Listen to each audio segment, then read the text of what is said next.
La estrella. Un relato corto de H.G. Wells.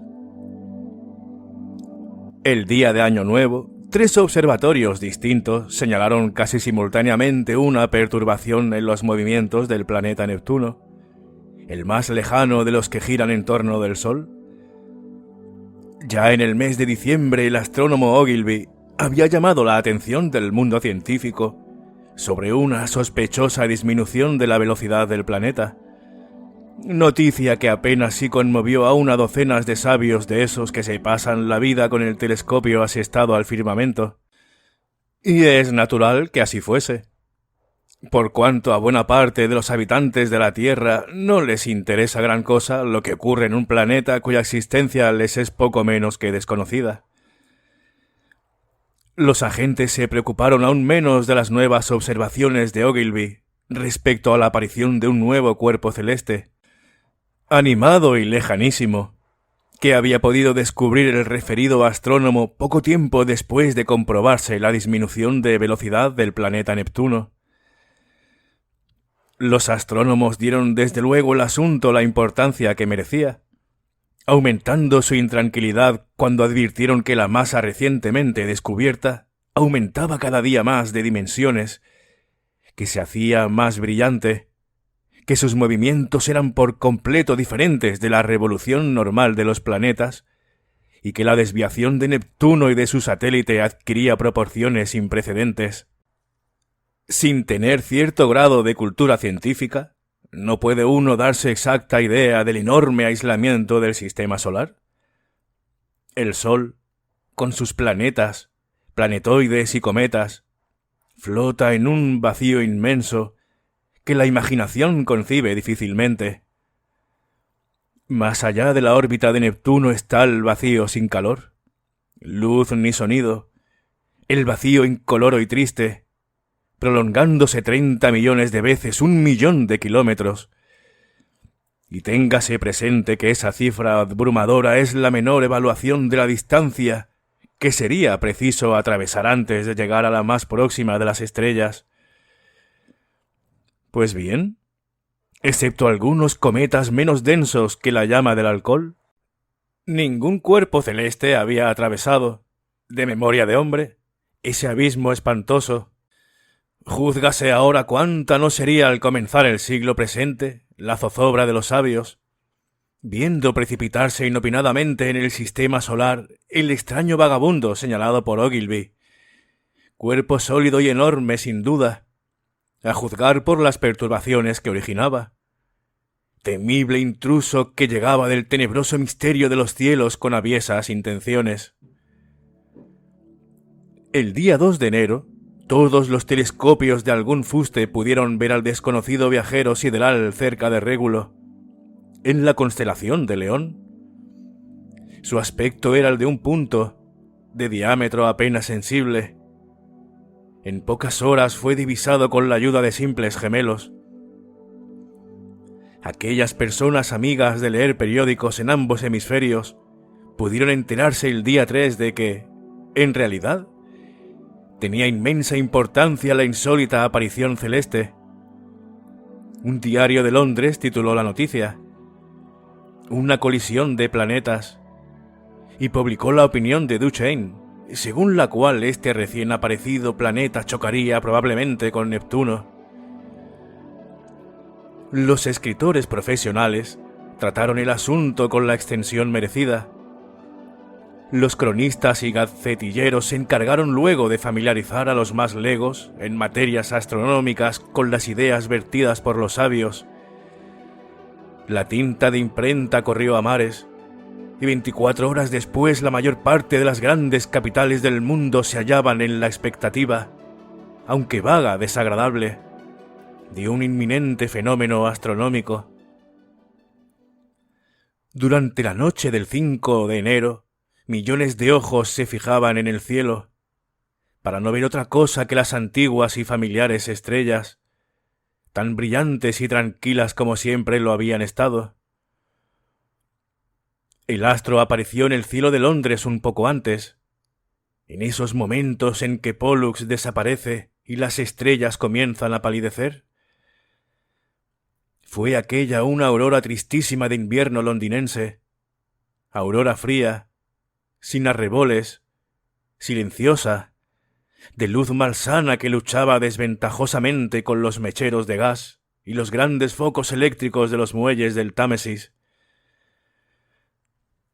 Los soñolientos policemen distinguieron la estrella. Las gentes de los mercados, a pesar de no impresionarles extraordinariamente las cosas de más arriba, se pararon y permanecieron buen trecho mirando el astro.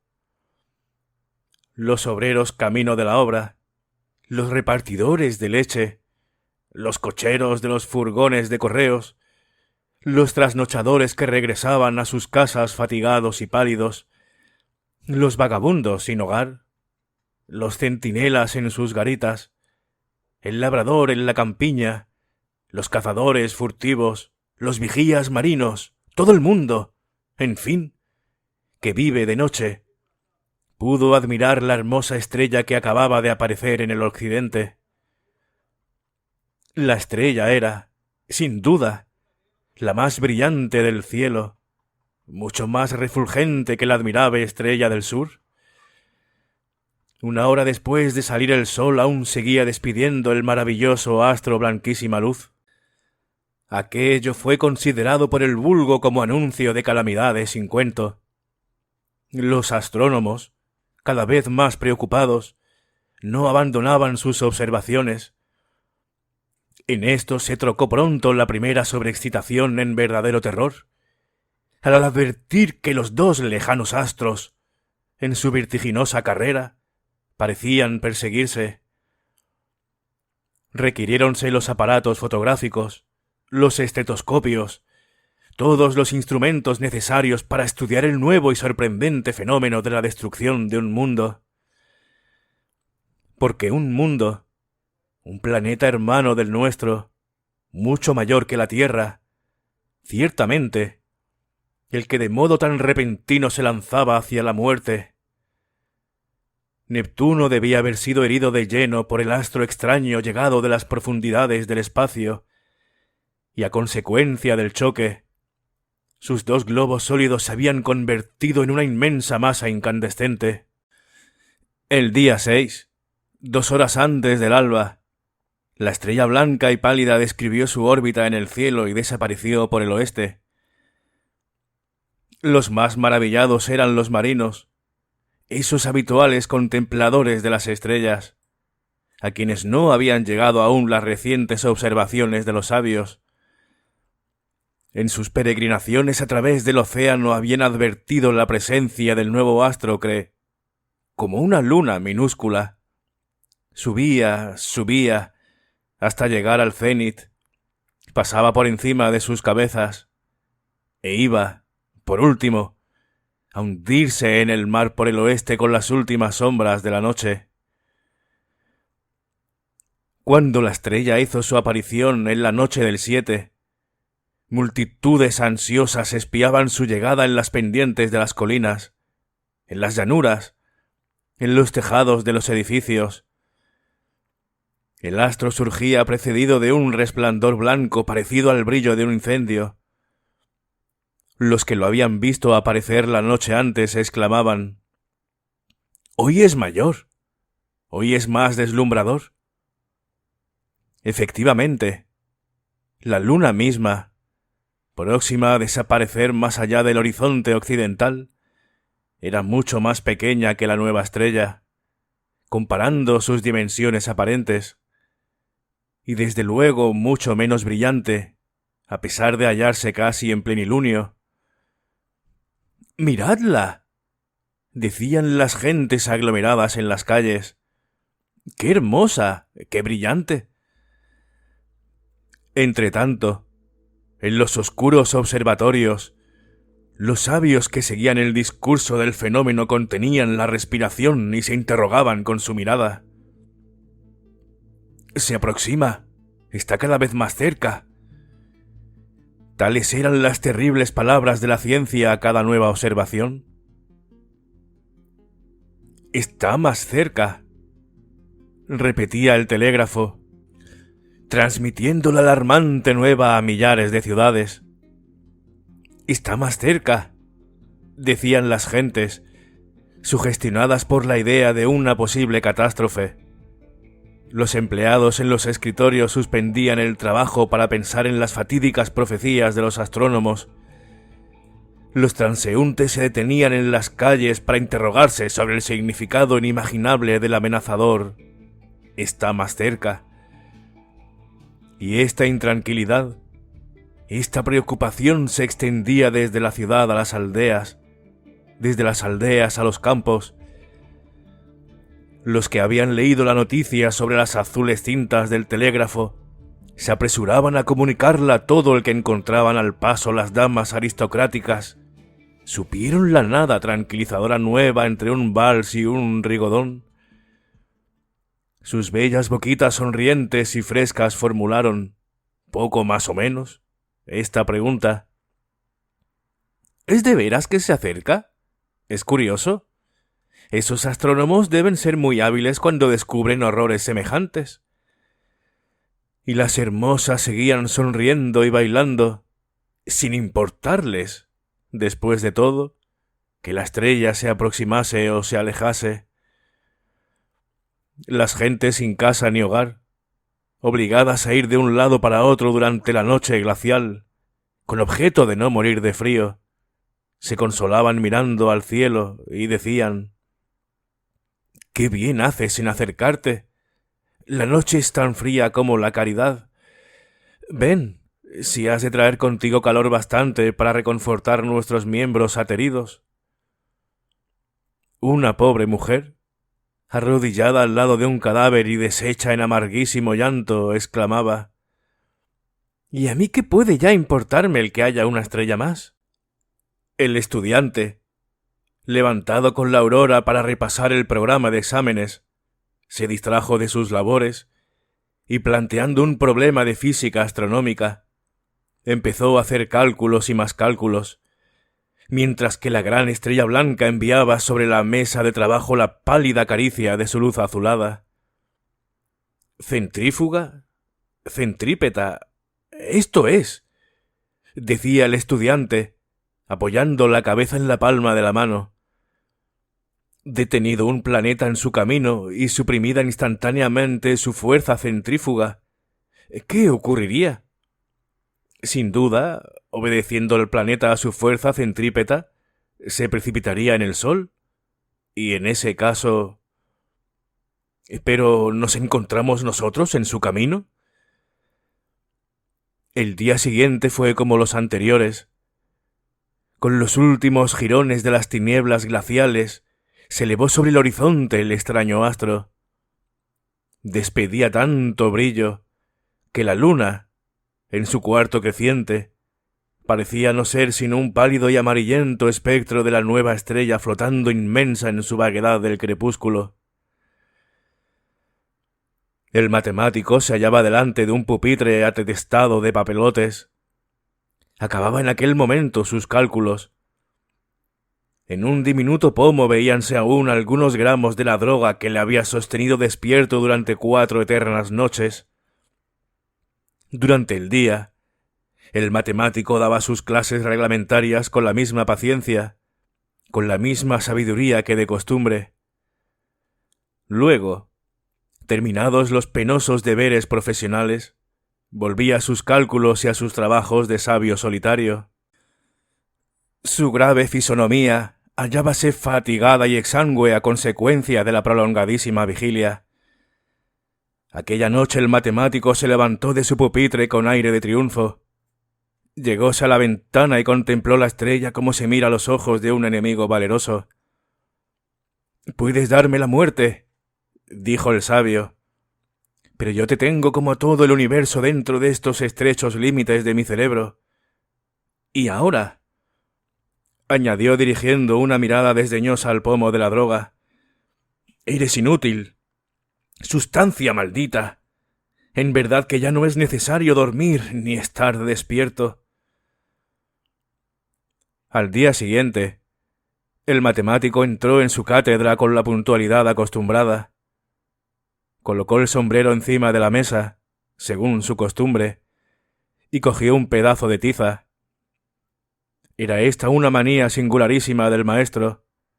Imposible explicar sin aquel trocito de yeso entre los dedos. Los muchachos se burlaban donosamente de la curiosísima chifladura. El matemático dirigió a sus discípulos una mirada tristísima. Pobres niños, tan frescos, tan sonrientes. Daba pena decirles nada. Pero era su deber de maestro y de sabio.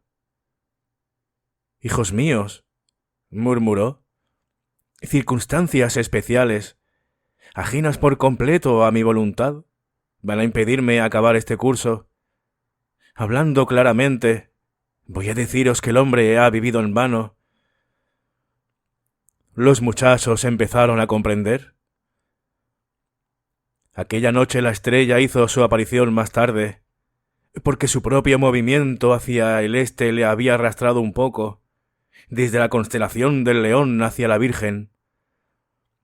Su brillo era tan intenso que el cielo, a medida que aquella se elevaba, fue adquiriendo una coloración luminosa. Las estrellas, a excepción de Júpiter, Capella, Aldebarán, Sino y los perros de la Osa, palidecieron cada vez más borrándose del firmamento. En muchos países del mundo pudo observarse que el nuevo astro presentaba aquella noche un rabo grandísimo. A simple vista se notaba ya el aumento de volumen. Contemplando la estrella desde los puntos inmediatos a los trópicos, parecía tener la cuarta parte de las dimensiones de la luna. Lo más extraño era que, no obstante la pequeñez de aquella segunda luna, su luz era tan viva que podía leerse, sin gran esfuerzo, en plena calle, un periódico o un libro. La noche del 10 de enero no durmió nadie en la tierra. De las campiñas, como de las grandes ciudades, subía un sordo murmullo, semejante al zumbido de una colmena. El lento tañir de millares de campanas recordaba al hombre en toda la cristiandad que había llegado el momento de pedir a Dios misericordia. Ajena a estas angustias humanas, la estrella blanca y pálida seguía inmutable su carrera desesperada a través del espacio, inundando su claridad terrorífica a este pobre mundo sublunar. Los mares que rodean a los países civilizados eran surcados por enjambres de barcos, llevando a bordo centenares de pasajeros. Los barcos huían hacia el norte, porque el aviso del matemático famoso había sido ya telegrafiado a todo el mundo y traducido a todos los idiomas. El nuevo planeta y Neptuno, confundidos en un abrazo de fuego, avanzaban vertiginosamente con dirección al Sol. A cada segundo, la enorme masa incandescente franqueaba centenas de kilómetros. ¿Acaso el peligro no debía ser tan inmediato como aseguraba la ciencia? Según los cálculos de los astrónomos, el nuevo planeta debía pasar a 150 millones de kilómetros de la Tierra, de modo que su influencia debía ser escasa. Pero cerca de su camino previsto, hasta entonces nada perturbado, se encontraba el enorme planeta Júpiter y sus lunas girando espléndidamente en torno del Sol. La atracción entre la estrella deslumbradora y el mayor de los planetas crecía ya por momentos. ¿Y cuál iba a ser el resultado de esa atracción?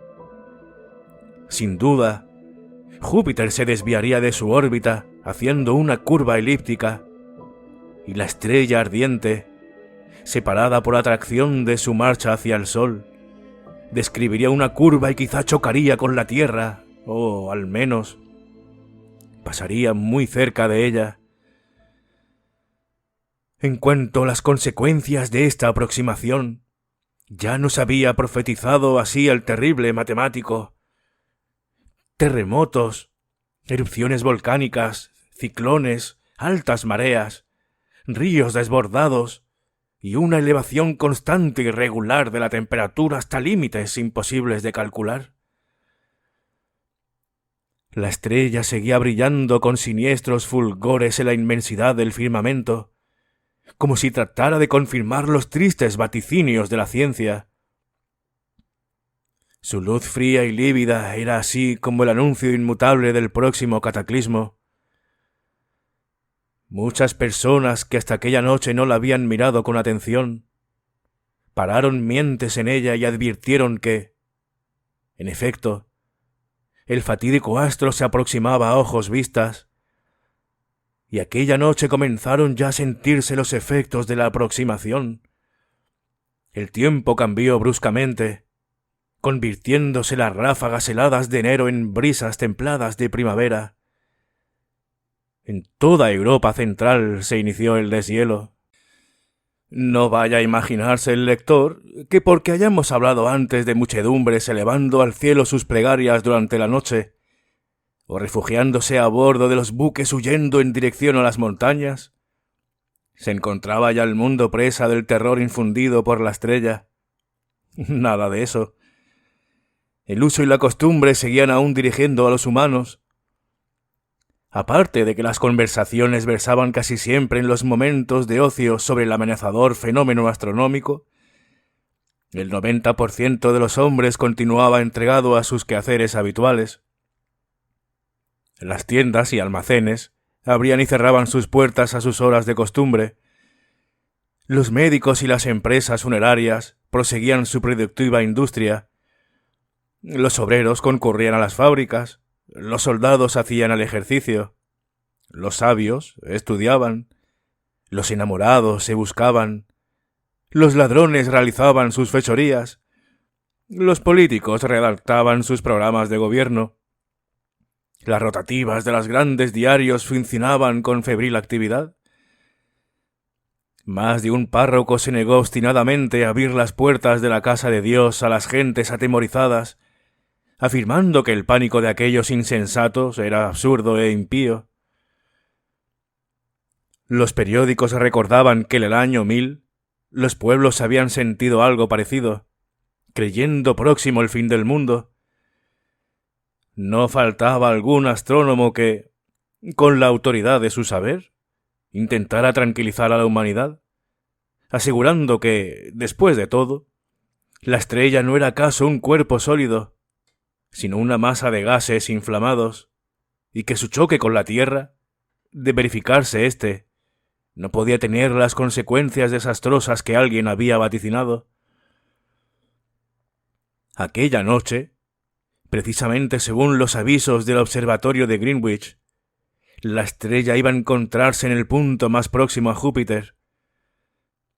Los habitantes de la Tierra sabían desde aquel momento el giro que debían tomar las cosas. Los cálculos y profecías del gran matemático eran calificados por muchos escépticos de hábil y laborioso reclamo.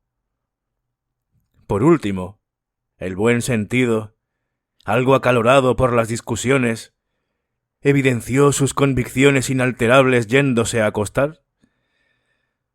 Y esto no ocurrió solo en los países civilizados, también en las regiones del planeta donde domina la barbarie, las multitudes, cansadas de mirar al cielo, se entregaron al descanso, o se diseminaron por las selvas para entregarse a la caza o a las dulzuras del amor. Al comenzar la noche del día inmediato, los europeos que seguían con interés el fenómeno vieron elevarse la estrella 1 hora más tarde que de costumbre, sin que, aparentemente, hubiera aumentado el tamaño. Huelga decir que los vaticinios fúnebres del gran matemático empezaron a servir de tema jocoso. Nadie tomaba ya la cosa en serio. Esta agradable incredulidad duró poco. La verdad era que la estrella crecía de nuevo, que crecía de hora en hora con una terrible persistencia, que cada minuto que pasaba eran más brillantes sus rayos, más inquietante su aspecto. Entonces dijo un periódico que si la estrella seguía su marcha hacia la Tierra en línea recta, si no ejercía sobre ella influencia la atracción de Júpiter, podría salvar la distancia intermedia en 24 horas. No fue así, sin embargo. La estrella empleó más de 5 días en acercarse a nuestro planeta.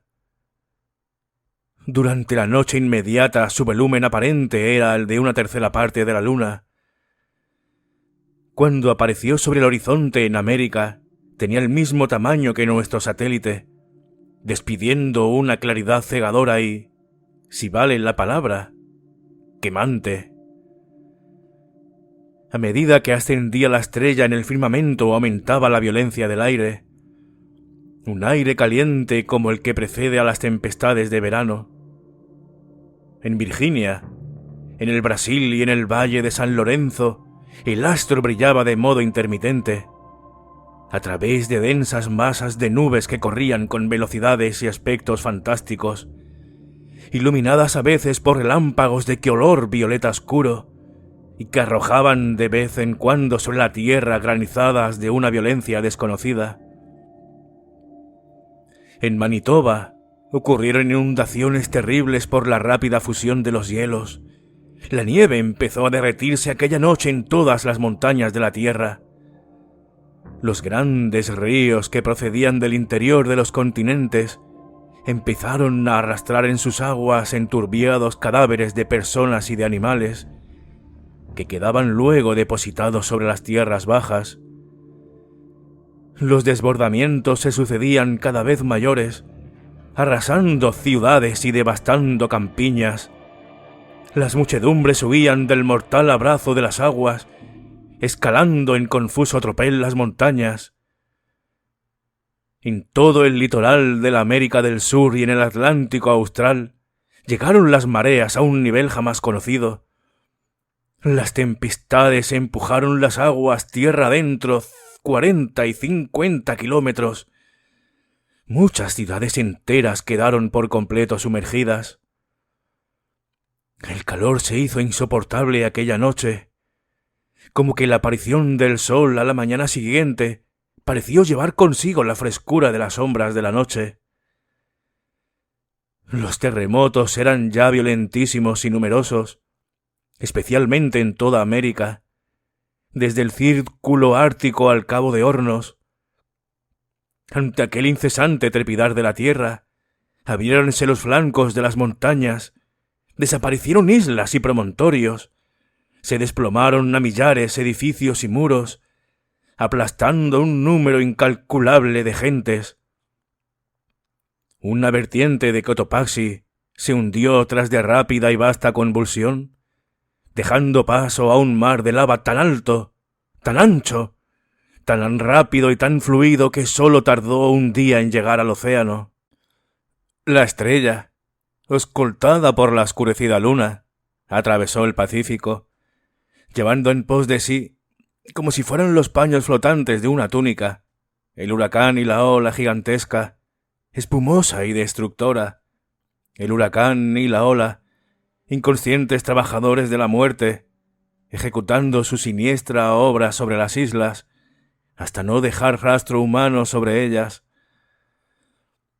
Hubo ya un momento en que la ola creció hasta convertirse en una muralla líquida de 20 metros de altura y que, rugiendo con intensidad espantosa, rebasó las extensas costas de Asia, precipitándose en las vastas llanuras de China.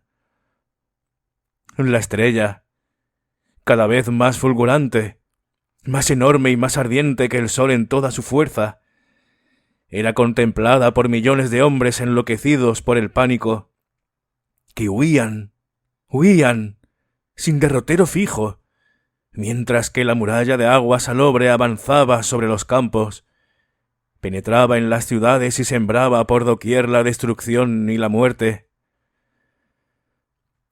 La gran estrella pasó como un globo de fuego por encima del Japón, de Java y de todas las islas del Asia Oriental. Densas nubes producidas por el humo y la ceniza de los volcanes la ocultaban en ocasiones. Cuando reaparecía sobre el firmamento era para hacer brillar con más fuerza los torrentes de lava que surgían de las entrañas de la tierra y los inmensos espacios de terreno anegados por el mar. Las inmemoriales nieves del Tíbet y del Himalaya, al fundirse, se precipitaron sobre las llanuras de Birmania y del Indostán, a través de millones de canales. El rebaño humano huía a lo largo de los caminos, siguiendo las márgenes de los ríos, hacia el mar, última esperanza de salvación de los hombres en todos los grandes cataclismos terrestres. El océano tropical había perdido su fosforescencia. Torbellinos gaseosos se elevaban de la superficie de las aguas. Ocurrió entonces un prodigio. Los que esperaban en Europa la salida del astro creyeron que la Tierra había cesado de girar al advertir una noche la ausencia de la estrella.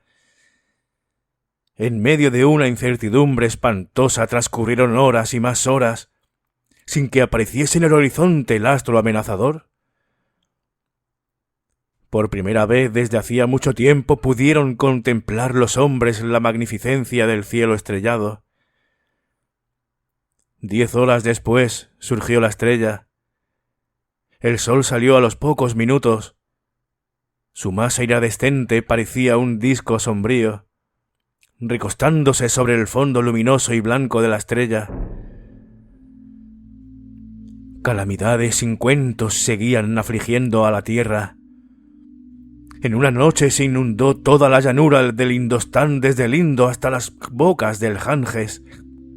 De la extensa sábana líquida se elevaban los techos de los palacios y templos y las cumbres de las colmas, hormigueantes de seres humanos.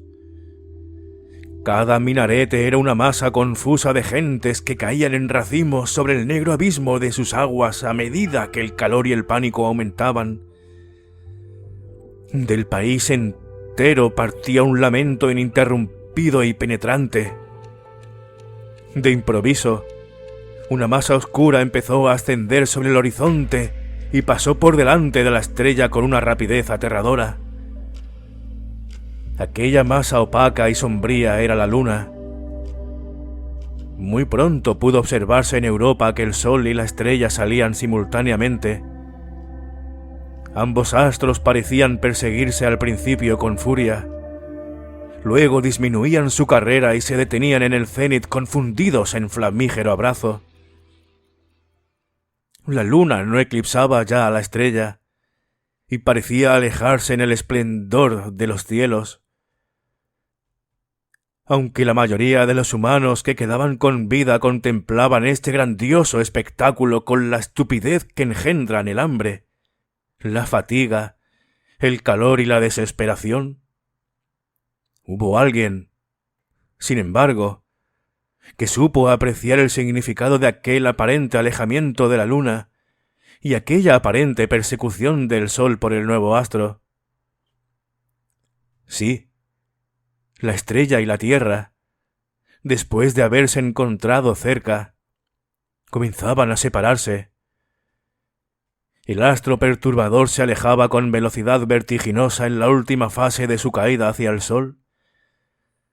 Entonces cubrióse el cielo de nubes. El trueno y los relámpagos tejieron su malla terrorífica en torno del mundo, y un nuevo diluvio cayó sobre la tierra. Allí donde los volcanes habían vomitado mares de lava, se extendían ahora mares de cieno. Muchos días transcurrieron así. El impetuoso desbordamiento de las aguas destruyó lo que había dejado en pie la reciente caricia hecha a la tierra por la estrella. Algunos terremotos concluyeron la obra de destrucción. Pasaron semanas y meses. La estrella había pasado para siempre. Los hombres, impulsados por el hambre, recobraron sus energías. Entraron en las ruinosas ciudades y en los graneros incendiados y medio sumergidos, y se extendieron por las pantanosas llanuras. Los pocos barcos que habían logrado escapar de las tempestades arribaron desmantelados y lastimosos. Después de sondear con precaución las entradas de sus puertos, para no encallar en los recién aparecidos arrecifes que ahora obstruían los antes despejados y profundos canales de ingreso. Cuando se calmaron las tempestades, advirtieron los hombres en toda la extensión de la tierra que los días eran más cálidos, que el Sol era mayor y que la Luna, que había disminuido en 2/3 partes, presentaba sus fases en 84 días.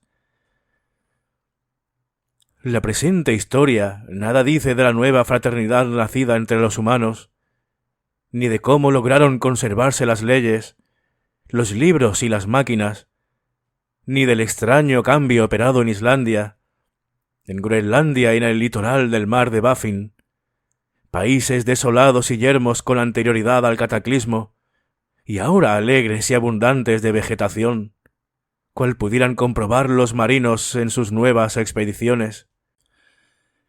Tampoco dice nada la presente historia acerca de un fenómeno curioso determinado por la catástrofe, y que consistía en haberse trasladado toda la actividad humana hacia el norte y el sur de la Tierra, abandonando por inhospitalarias y abrasadas aquellas regiones que antes del cataclismo fueron su residencia habitual.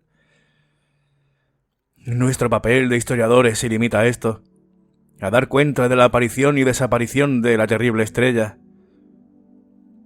Ahora bien, los astrónomos de Marie, porque es cosa averiguada que en Marte existen astrónomos, si bien difieren en su conformación física de sus colegas terrestres, siguieron con especial interés el admirable fenómeno, y consignaron así, según parece, sus observaciones.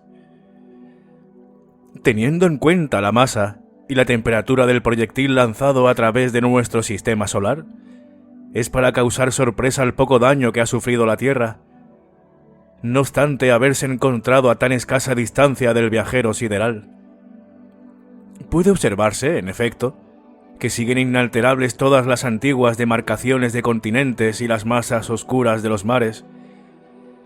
La única diferencia perceptible es una disminución de las grandes manchas blancas que en un tiempo circundaban los polos y que, según todas las probabilidades, eran agua congelada. Estas palabras de los sabios marcianos demuestran sencillamente cuán poca cosa puede parecer la mayor de las catástrofes humanas contemplada a una distancia de algunos millones de kilómetros. Y aquí este relato corto de H.G. Wells, que ha sido muy curioso el final con los marcianos mirando ahí lo que ha estado pasando. Me ha gustado mucho, yo es que soy muy aficionado a la astronomía desde que tengo 13 años, que me gastaba el dinero, como no había internet, me gastaba el dinero en revistas científicas.